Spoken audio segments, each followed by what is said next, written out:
नमस्कार दोस्तों, मैं हूं डॉक्टर उत्कर्ष बंसल, बाल रोग विशेषज्ञ।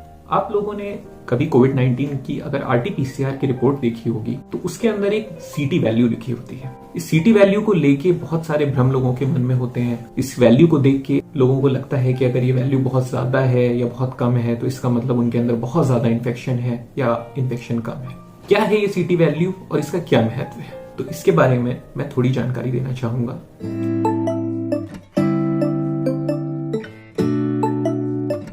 सीटी वैल्यू का मतलब है साइकिल थ्रेशोल्ड वैल्यू।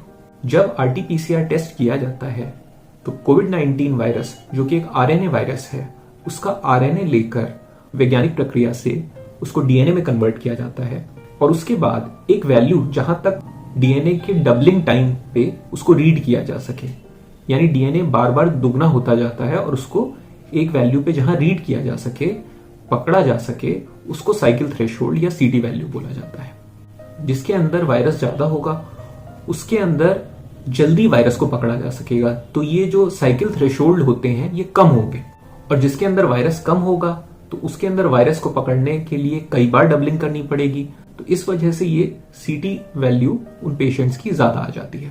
तो सीटी वैल्यू का मतलब ये है कि आपके अंदर वायरल लोड कितना है। तो सीटी वैल्यू जिसकी जितनी कम होती है उसके अंदर वायरल लोड उतना ज्यादा होता है और जितनी सीटी वैल्यू ज्यादा होगी उतना वायरल लोड कम होगा।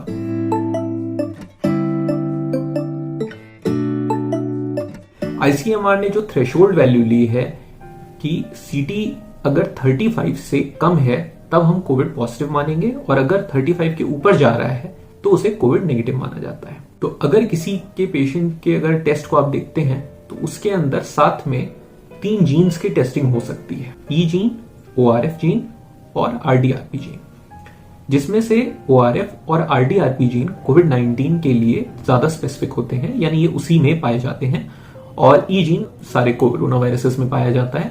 तो इसीलिए अगर किसी की रिपोर्ट में आरडीआरपी या ओआरएफ पॉजिटिव आ रहा है तो उसके पॉजिटिव होने की संभावना ज्यादा होती है। अगर ये तीनों नेगेटिव है तो पेशेंट नेगेटिव है, लेकिन अगर खाली ई जीन पॉजिटिव है तो उसमें इंटरमीडिएट रिपोर्ट आ सकती है, दोबारा सैंपल कराने की जरूरत हो सकती है।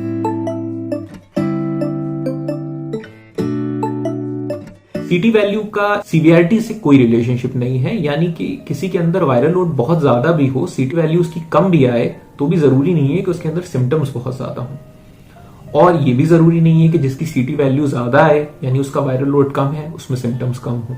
सीटी वैल्यू का महत्व एक चीज में आता है कि पेशेंट के अंदर वायरल लोड ज्यादा अगर है तो वो ज्यादा इन्फेक्शियस होगा।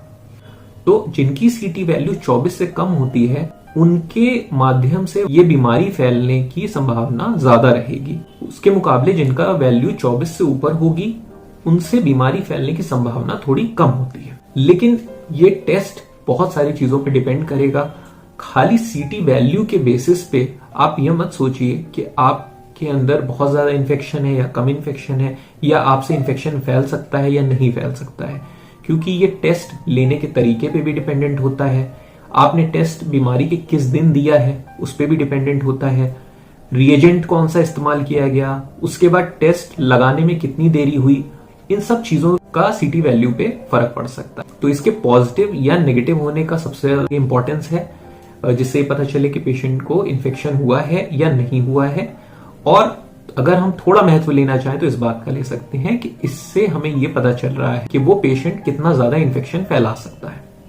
तो इस तरीके से आप आरटी-पीसीआर की रिपोर्ट को समझ सकते हैं और किसी भी भ्रम में ना पड़े। आरटी-पीसीआर की रिपोर्ट सीवियरिटी को इंडिकेट नहीं करती है। तो अगर आपको ये जानकारी पसंद आई हो तो इसे अपने दोस्तों और परिवारजनों तक पहुंचाना ना भूलिएगा।